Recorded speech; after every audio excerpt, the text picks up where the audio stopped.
I have got a story for you today.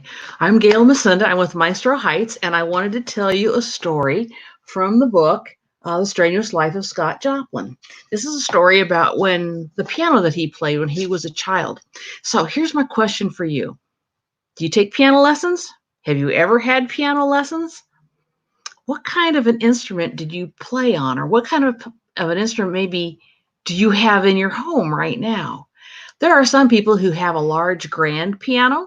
Oh, it takes a pretty big house to hold one of those. Usually you're going to find a large piano like this in a church or in a concert hall, maybe in an auditorium or something like that. More people have the piano like this one in the middle. That's a what we call a vertical or an upright piano. They take up a lot less space. They're still kind of heavy, but they will fit in most homes, and that's what a lot of us play.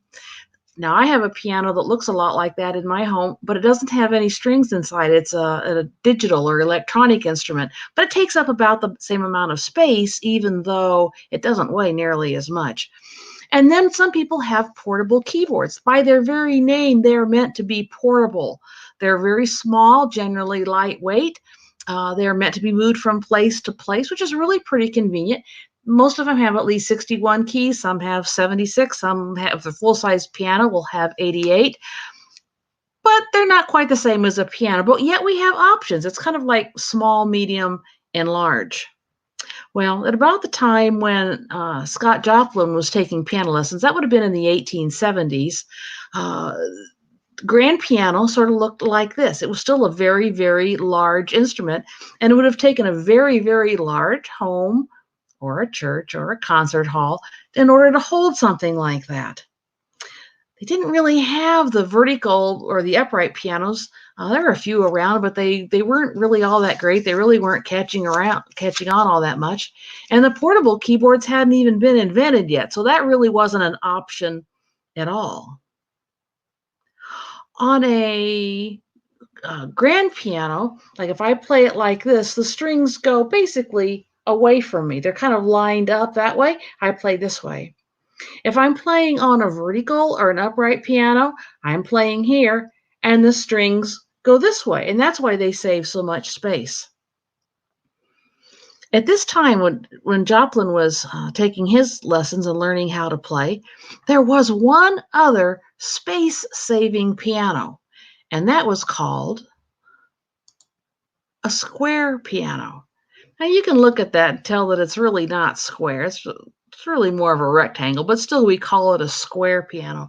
What's really different about this and the way that it saves space is that the keys are here, but the strings run long ways back behind the keys, and that's how it saves space.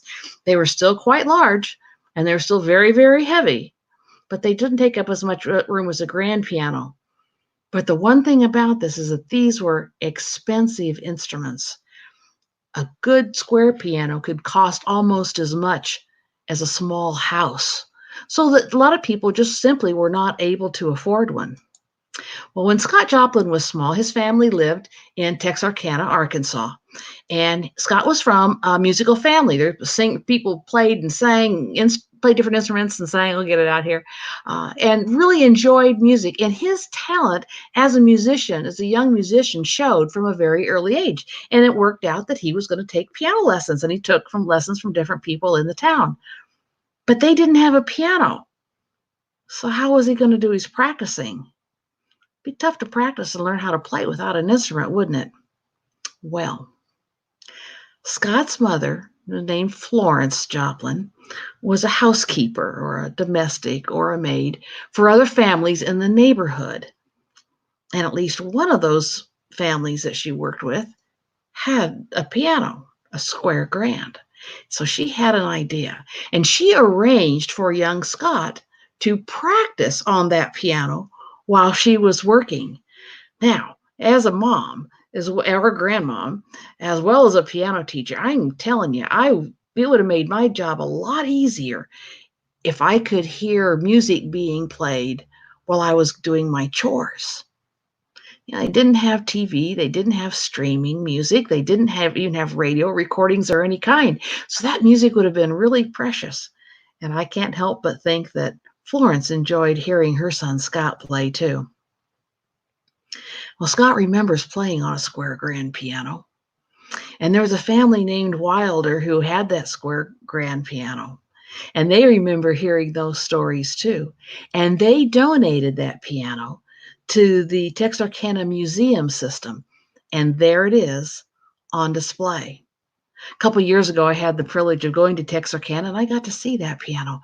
How exciting it was to think that I was looking at the very piano that Scott Joplin played. That's really exciting. You know, it's not easy to learn how to play the piano.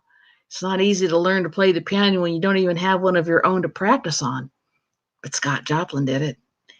He kept at it. He kept working. He kept trying. Eventually, he did have a piano of his own. And he kept at it. And he kept working. And he became a professional musician. And he kept at it. And he kept working. And he became one of America's finest composers. He kept at it. And he kept working. And he eventually became the king of ragtime.